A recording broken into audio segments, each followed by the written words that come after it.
හැම පාරම සත්‍ය තමයි පන්තියේ පළවෙනියා. හැබැයි මේ පාර නම් මම තමයි පන්තියේ පළවෙනියා වෙන්නේ.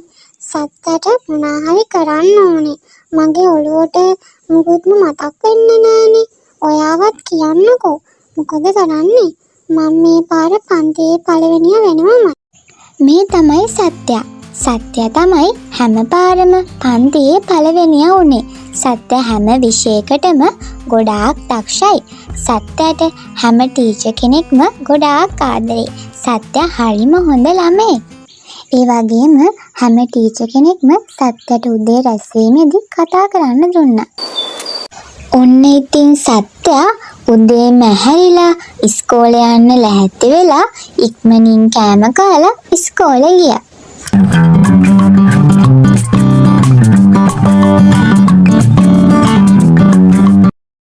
ඔන්න ඉතින් උදේම පන්ති බාර ටීචර් පන්තියට ආවා. ආයුබෝවන් පුතේ, ඔයාලා හැමෝටම සුබම සුබ දවසක්. ඔන්න අද ඔයාලගේ තිබ්බ පාර විභාගේ අද ලකුණු දෙනවා. ඔන්න ඉතින් ළමයි හැමෝම ආසාවෙන් බලාගෙන හිටියා. ඔන්න පුතේ, වෙනද වගේම මේ පාරත් පන්තියේ පළවෙනිය අපේ සත්‍ය. ඔන්න පුතේ, අද ඉඳලා ඔයාලගේ පන්ති නායිකාව වෙන්නේ සත්‍ය. හොඳට ඉගෙන ගත්තොත් ඊළඟ පාර පන්තියේ පළවෙනියට පන්ති නායිකාව වෙන්න පුළුවන්. ඔන්න ඉතින් සත්‍ය ඉස්කෝලේ ඉවර වෙලා ඉක්මනින්ම ගෙදර ගියා. මොකද එයා හරිම ආසාවෙන් හිටියේ අම්මට මේ ගැන කියනකම්. ඔන්න ඉතින් සත්‍ය ඉක්මනින් අම්මා ගාවට ගියා අද උන හැමදේම කියන්න කියලා. අම්මේ, අද අපේ විභාගයේ ලකුණු දුන්නා. මේ පාරත් පන්තියේ පළවෙනියා මම. අනේ දුවේ, මට හරිම සතුටුයි. ඔයාගේ තාත්තත් හිටියනම් එයත් ගොඩාක් සතුටු වෙයි ඔයා ඉන්න තැන දැකලා. ඔයා දුක් වෙන්න එපා අම්මේ. අපේ තාත්තා කොහේ හරි ඉඳන් අපි දිහා බලාගෙන ඇත්තේ. ඔව් දුවේ, ඔයාගේ තාත්තා අපි දෙන්නම දිහා බලාගෙන තමයි ඉන්නේ. එයා අපිට ගොඩාක් ආදරෙයිනේ. සත්‍යගේ තාත්තා සත්‍ය පොඩි කාලෙම මිය ගිහින් තමයි හිටියේ. සත්‍යයි අම්මයි ජීවත් වුණේ පුංචි ගොවිපලක් කරලා. එයාලා ඒ වෙනුවෙන් ගොඩාක් මහන්සි වුණා. ඔන්න ඉතින් තරුෂිත් අද උන දේ හින්දා හරිම තරහින් තමයි ගෙදර ගියේ. අම්මේ, අදත් මම තමයි පන්තියේ දෙවෙනියා. සත්‍ය තමයි මේ පාරත් පළවෙනියා. අනේ මෝඩ කෙල්ල, හැමදාම පන්තියේ දෙවෙනියා වුණාම හරියනවද? අර සත්‍යයට මොනා තිබිලද? ඔයාට මොනාද තරුෂි අඩුපාඩු? හැමදේම දෙනව නේද? ඒ සත්‍ය කියන කෙල්ලගේ තාත්තත් නෑ. තාත්තත් සත්‍ය පොඩි කාලෙම නැති වෙලා. ඒ උනාට බලනවා තරුෂි එයා ඉගෙන ගන්න විදිහ. අනේ අම්මේ, හැමදාම ඔය සත්‍ය ගැන කියන එක නවත්තන්න. මට නම් එපා වෙලා තියෙන්නේ. මේ තරුෂිට නම් කිසිම ප්‍රශ්නයක් තිබුණේ නැහැ. එයාගේ අම්මලා එයා ඉල්ලන දේ අරන් දුන්නා. තරුෂිගේ වැඩේ උනේම ඉස්කෝලේ ගිහිල්ලා ආවට පස්සේ ඇඳුම්වත් මාරු කරන්නේ නැතිව නිදාගන්න එක.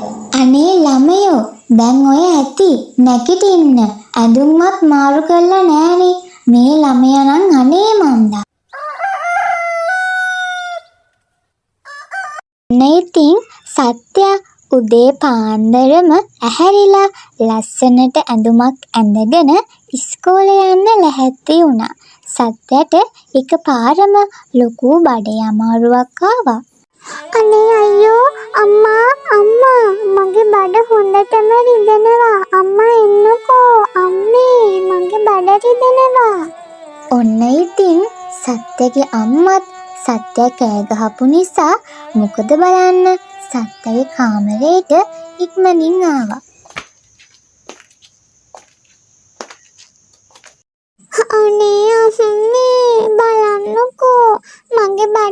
හොඳටම රිදෙනවනේ. මට ඉන්න බෑ අම්මේ. ඒ මොකද පුතේ ඔයා හොඳට හිටියනේ. ඇයි මේ එකපාරම බඩ රිදෙන්නේ? ඔයා ඊයේ එනකොට මොනා හරි කඩෙන් කෑවද? අනේ නෑ අම්මේ.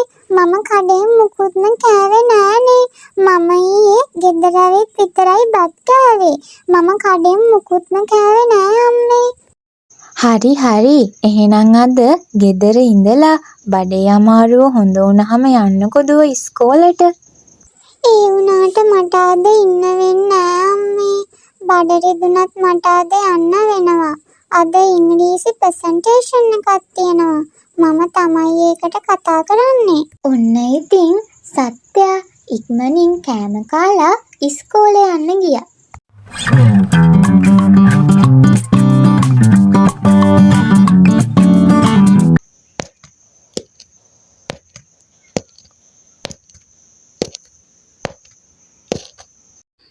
Good morning ළමයි.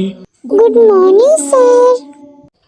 ළමයි අද ඔයාලගේ ඉංග්‍රීසි ප්‍රසන්ටේෂන් එක. මම ඊයේ ඔයාලට කිව්වනේ. ඔයාලා ලැහැත්ති වෙලා ආවද? සත්‍යා ඔයා ලැහැත්ති නේද? එන්න ඉස්සරහට ඇවිත් කතා කරන්න. ඔව් සර් මම ලැහැත්ති. ඔන්න ඉතින් සත්‍යා හරිම සතුටින් කතාව කරන්න ඉස්සරහට ගියා. එයා කතාව කර ඉද්දී අනේ අර බලන්නකෝ සත්තගේ ගවුමේ ලේ ගෑවිලා. ඔන්න ඉතින් තරුෂි එහෙම කිය හයියෙන් hina වෙන්න ගත්තා. තරුෂි කිව්වා වගේම සත්‍යගේ ගවුමේ ලේ ගෑවිලා තමයි තිබුණේ. හැබැයි සත්‍ය විශ්වාස කළේ නෑ. එයත් එයාගේ ගවුම දිහා බැලුවා. අනේ දෙවියනේ ඇත්තටම ලේ තියෙනවනේ. ඇයි මේ ලේ එන්නේ? ඒ වගේම පන්තියේ හිටපු හැමෝම සත්‍යයට hina වෙන්න ගත්තා. සත්‍යයට ගොඩාක් දුක හිතුණා. එයා හයියෙන් පන්තියෙන් එළියට දුවගෙන ගියා. සත්‍ය ඔහොම ඉන්න. හැබැයි සත්‍යා කවුරුත් කියන දේ ඇහුවේ නැහැ. එයා දිගටම දිව්වා. සත්‍යා දුවගෙන ඉස්කෝලේ පිටිපස්සටම ගියා. ඉතින් අමිල සර් පන්තියේ වුණ හැමදේම සත්‍යගේ පන්ති බාර ටීචර්ට ඉක්මනින්ම ගිහින් කිව්වා.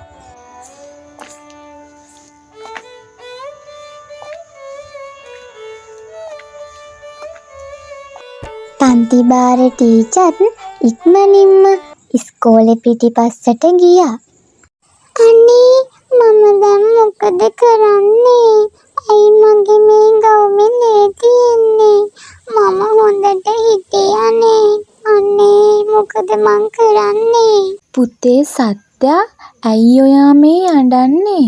ඔයාට මුකුත් වෙන්නේ නැහැ. බය වෙන්න එපා. මේක සාමාන්‍ය දෙයක්. මේක හැම ගෑනු ළමයෙක්ටම සාමාන්‍ය දෙයක් පුතේ.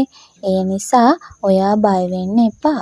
මේකට කියන්නේ පීරියඩ් කියලා. දැන් ඔයා එන්නකො මගෙත් එක්ක යන්න. මම ඔයාට දෙයක් දෙන්නම්. අනේ මට නම් මෙන්න බෑ ටීචර්.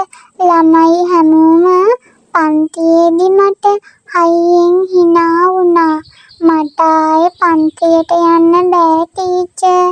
අනේ මම ඔයා එක්ක ඉන්නවනේ සත්‍යා. ඔයා බය නැතුව මගෙත් එක්ක එන්න පුතේ. ඔයාට බය වෙන්න කිසිම දෙයක් නැහැ. සත්‍යා ටීචර් කියපු දේ අහලා ටීචර්ත් එක්ක යන්න ගියා. ඔන්න ඉතින් සත්‍යා එදා ඇඳුමත් හොදගෙන වෙනදට වඩා කලින් ගෙදර ගියා. සත්‍යා ගෙදර ගියපු ගමම්ම අද වුණ හැමදේම එකක් නෑරම අම්මට කිව්වා. අයියෝ මට අද උදේ ඕක මතක් වුණේ නෑනේ. කමක් නෑ දැන් වෙලා ඉවරනේ. දුව ගණන් ගන්න එපා. අනේ අම්මේ අද ළමයි සේරම මට හොඳටම hina වුණා. මට ගොඩාක් දුක හිතුණා. ඔන්න ඉතින් සත්‍ය ඊළඟ දවසේ ඉස්කෝලේ ගියාට පස්සේ තරුෂි hina වෙන්න ගත්තා. අනේ මේ බලන්නකෝ සත්‍යයට කිසිම අමාරුවක් නෑනේ. අදත් ඉස්කෝලේ හැවිලා. පන්තියේ ළමයි සත්‍යයට hina වෙන නිසා සත්‍ය මානසිකව ගොඩාක් වැටිලා හිටියේ. පුතේ ඉස්කෝලේ යන්නේ නැද්ද? මම අද ඉස්කෝලේ යන්නේ නැහැ අම්මේ. මට අද යන්න බෑ. මම අද ගෙදර ඉන්නවා. අනේ දෙවියනේ බඩේ අමාරුව හැදිලත් ගෙදර හිටියේ නැති කෙල්ලට එකපාරම මොකද මේ වුනේ? පුතේ ඔන්න මේ පාර පන්තියේ පළවෙනියා අපේ තරුෂි. සත්‍යා ඔයා හොඳටම මදි. ඇයි සත්‍යා මේ? සත්‍ය මේ ටිකේ හරියට පාඩම් කළේම නැහැ. එයාගේ ඔළුවේ තිබ්බෙම හැමෝම එයාට විහිළු කරන එක. ඔන්න ඉතින් මේ පාර තරුෂි තමයි පන්තියේ නායිකාව වුනේ. ඔන්න ඉතින් අද උදේ රැස්වීම කරේ තරුෂි. තරුෂි රැස්වීමේදී කතා කර ඉද්දී එයාගෙත් ගවුමේ රතු පාට ලේ ගෑවෙනවා. තරුෂි ලැජ්ජාවෙන් හයියෙන් දුවනවා. දුවගෙන යද්දී සත්‍ය එයාගේ අතින් අල්ලන් නතර කරගන්නවා. තරුෂි ඔයා බය වෙන්න එපා. ඔයාට කිසිම දෙයක් වෙන්නේ නැහැ. ඔයාට මම හැමදේම කියලා දෙන්නම්කෝ. එන්න මගෙත් එක්ක. අනේ සත්‍ය මට සමා වෙන්න. මම ඔයාගේ හිත ගොඩාක් රිද්දුවා. අනේ මට සමා වෙන්න සත්‍ය. මේ දෙන්න ඊට පස්සේ හොඳම යාළුවෝ වුණා.